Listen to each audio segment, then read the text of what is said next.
Boa noite, amigos. Aqui vos fala Matheus Chibus do canal Cicatnon. Bem, um assunto do qual muita gente esteve falando nesses últimos dias foi essa questão, né, de que me avisaram contemporaneamente, porque esse debate foi durante o último Tiburcio Responde, né, foi essa questão entre o Thomas Juliano e o Guilherme Freire. O primeiro que eu conhecia, o Thomas Juliano eu conhecia, o Guilherme Freire eu só tinha ouvido falar, não conhecia, sobre a questão de se deve-se comemorar o 7 de setembro. O Thomas Juliano disse que deve-se e o Guilherme Freire disse que não. E todo mundo comentou que o debate foi pouco civil, o debate foi pouco cortês, etc. por parte do Juliano. Vamos lá. O Guilherme Freire, o argumento dele foi o seguinte: não é cabível uma comemoração, não é algo louvável, não se deve comemorar o 7 de setembro, porque, em primeiro lugar, ele gerou um aprofundamento do liberalismo no Brasil, né? Ele gerou o maior liberalismo do que existiria se ficássemos próximos à coroa portuguesa, né? Se ficássemos próximos ao Estado português. Isso é uma coisa com que eu, Matheus Tibúrcio, particularmente não concordo de jeito nenhum, certo? E eu acho que ele não trouxe demonstração para isso, né? Isso é algo que ele não mostrou, que historicamente foi um maior difusor de liberalismo que o contrário, né? Mas tudo bem, né? E o segundo argumento é que haveria outras opções que pudessem guardar o Brasil em uma estrutura administrativa dentro do Império Português. Eu acho que ele não argumentou muito bem quanto a isso também, mas também não sei se isso é possível. Ele trouxe algumas informações que me pareceram muito confusas, mas, certo? O ponto do Guilherme Freire está fortemente situado dentro de uma noção de tradicionalismo católico ibérico, certo? Ainda que quanto a esse ponto em específico eu não concorde com ele. E de fato, como o Ícaro Coelho Martins, inclusive, comentou quanto a fins desse debate, né? Isso é um sinal daquilo que nós já falávamos, né, nos dois hangouts que nós fizemos aqui, um na iniciativa Condor e o outro aqui no próprio Cicatnon, que é o seguinte: vai surgir com o tempo, né, um direcionamento da direita brasileira rumo a essas pautas do tradicionalismo ibérico. E daí surgirá um conflito. Isso é uma manifestação dessa tendência, esse primeiro episódio. E o Guilherme Freire se coloca firmemente em uma corrente de defesa do tradicionalismo ibérico, ainda que de uma maneira um tanto confusa. Agora, é fato que o Guilherme Freire foi o vencedor do debate. Por quê? O oponente dele, que foi o Thomas Juliano, ele não, embora tenha um conhecimento até maior de história de Portugal e de história do Brasil, né? Não, ele não tem o direito de se chamar de historiador, porque o Thomas Juliano, eu acho que ele nunca escreveu uma história de nada, até onde eu saiba, né? Ele se chama de historiador. Não, ele não é historiador de nada. Ele não é historiador, Thomas Juliano. Mas ele faz assim, em primeiro lugar, ele quer se justificar uma ideia de que, certo? Deve-se comemorar o 7 de setembro, né? Com base apenas em quê? Em primeiro lugar, ele diz que ele se compromete com a ideia de que o historiador não deve buscar uma valoração. E nisso ele, inexplicavelmente, faz uma valoração de que se quer extrair disso aí uma valoração de que, com uma análise apenas de um conjunto de dados, ele quer extrair daí que se deve, de fato, comemorar o 7 de setembro. Isso é uma coisa que eu não entendo de maneira alguma. Vejam que, e mais, nisso, como o Ícaro até já mostrou, ele se compromete com essa metodologia da École des Annales, que é uma metodologia que mistura um subjetivismo kantiano com uma tendência marxista a tratar a história em termos de praxis, com uma certa herança positivista, né, que não é admitida, ainda que eles não... A École des Annales não admite que é positivista, né? Mas todo mundo sabe que ela continua tendo muitas influências, como, por exemplo, essa ideia de que deve se afastar a metafísica, de que se deve admitir não um cognitivismo moral ou um emotivismo ético, né? Em primeiro lugar, isso é algo incompatível com o catolicismo que o Juliano se propõe a defender. E com essa noção de que o Logos é o governante da história. Em segundo lugar, que isso é algo incompatível com o próprio ponto que ele quer defender, né? Porque ele quer dizer que... Porque ele, enquanto se propondo a ser um historiador que não quer valorar nada, propõe uma valoração inequívoca. E mais, como o próprio Ícaro falou, ele quer fazer uma avaliação de quais são as figuras heróicas da história do Brasil. De quais figuras da história do Brasil têm valor.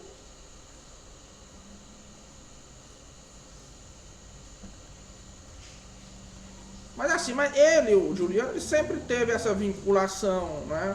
Sempre não, porque o Juliano é originário da Montfort, né?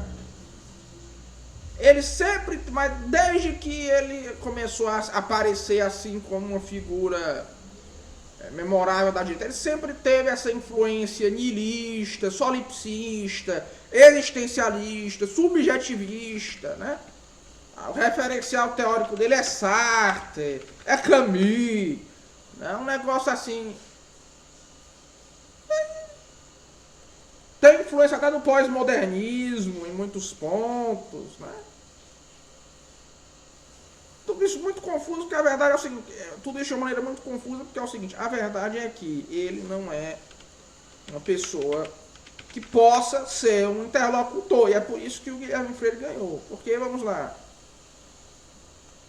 ele não tem um grande conhecimento, ele tem um grande conhecimento de história do Brasil, certo? Não de história de Portugal, mas conhecimento da discussão do que é necessário para que se avalie se o liberalismo é bom ou ruim, né? Questão de filosofia, que já é uma questão de filosofia política, que foi um ponto no qual o Guilherme Freire foi muito bem contra ele. De filosofia da história, se alguma coisa avança ou não em relação ao Logos. Questão de ética, né? Isso ele não entende. Mesmo na questão, a parte mais metodológica da filosofia da história, isso ele não domina. Ele queria tratar de tudo isso só com o que o historiador brasileiro, com os métodos do historiador brasileiro, que é o seguinte: você querer tratar tudo pelo excesso de fontes, né? Vamos citar aqui uma fonte. No que é que essa fonte no que é que ela justifica a minha tese? Em nada. Aí vejam que ele começa logo aquilo com um name dropping, né? Ele começa logo falando Porque assim dizem Gilberto Freire, Van Wagner, não sei mais quem, né? Citou lá os historiadores brasileiros que eu nem conheço, né? E que, no caso, eu não sei no que é que isso faz com que o caso dele seja um caso justificável, né? Ele fala que quem não tiver acesso a essas fontes, que quem não concordar com essas fontes ou tiver acesso a essas fontes, está só dando uma opinião. Mas o caso dele também não é só uma opinião. Mas e em que essas fontes aí que ele trata são relevantes? Elas só são relevantes para essa questão de se o liberalismo fez mal ou não ao Brasil, conforme elas nos dão dados de se aquele sistema era liberal ou não, de qual das duas opções contribuiu ou não para um avanço do liberalismo, certo? Até aí, não, elas são irrelevantes, né? Até aí elas são irrelevantes. Até aí elas são completamente irrelevantes. Então, fora que o segundo é o domínio dos métodos, né? O segundo requisito para alguém ser um interlocutor dialético é ter um domínio dos métodos envolvidos. E o Juliano não tem. Ele não tem domínio, né, da metodologia, nem da metodologia histórica. Ele tem. Nem dos mecanismos lógicos mínimos necessários para se conduzir uma argumentação. Ele também tem. E também não tem, o Tomás Juliano, um domínio. Ele não tem domínio de nada, certo? De nenhuma não tem domínio de nenhuma das metodologias, né, que são relevantes à questão.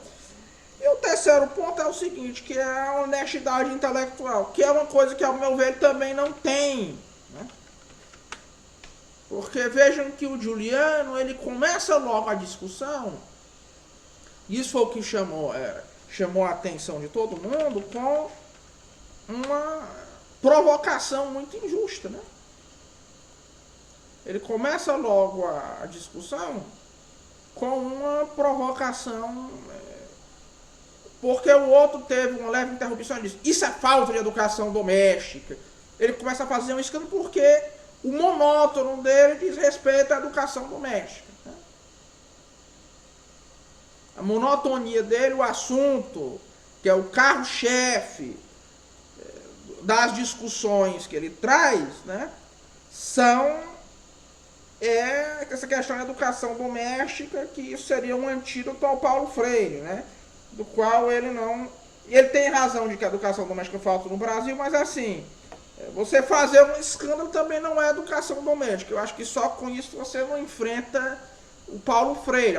Ele não consegue tratar direito dessa questão metodológica do Paulo Freire, né? De nada.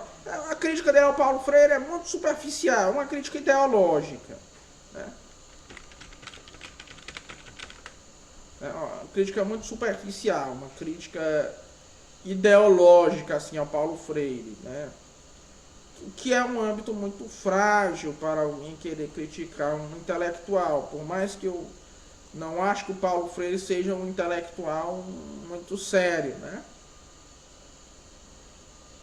Mas ele logo tenta começar com intimidação, ele tenta usar a impostação de voz, né? Ele se usa, né, de muitas argumentações que eu não sei até que ponto ele não está ciente, né? Ele deixa de estar ciente de que aquelas argumentações são ruins. Então, eu também não me parece ser um debatedor muito idôneo, né? Ouso dizer isso aí. Em resumo, o Juliano, ele foi o derrotado do debate, por quê? Não porque ele estivesse apenas errado, mas porque ele não tinha condição de ser ali uma parte dialeticamente ativa e de ser um debatedor. A verdade é essa. Ele não tinha essa condição. E paciência, né? De resto, esse debate é um marco, não é, no qual se volta a discussão essas questões referentes ao papel do Brasil na história, né? O papel do Brasil na história do Logos, né? E, querendo ou não, eu considero que houve uma vitória para o lado que defende a história, que defende o papel, que interpreta a história do Brasil em termos de um conflito entre o Logos e o Antilogos, né?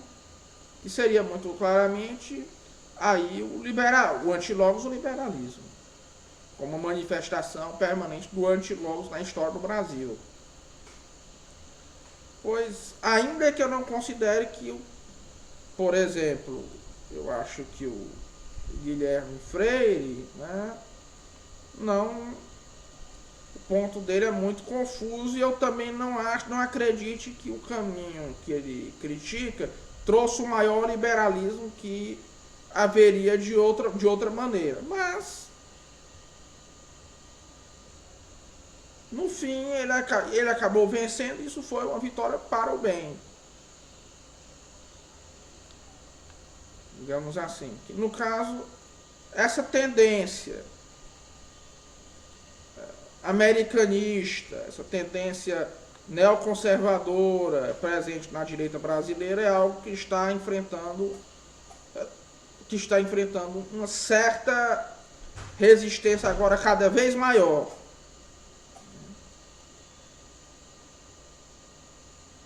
E isso é um desenvolvimento muito bem-vindo, pois é fundamentalmente isso. Um forte abraço a todos e até logo. Rezem por mim, viu, pessoal? Até mais.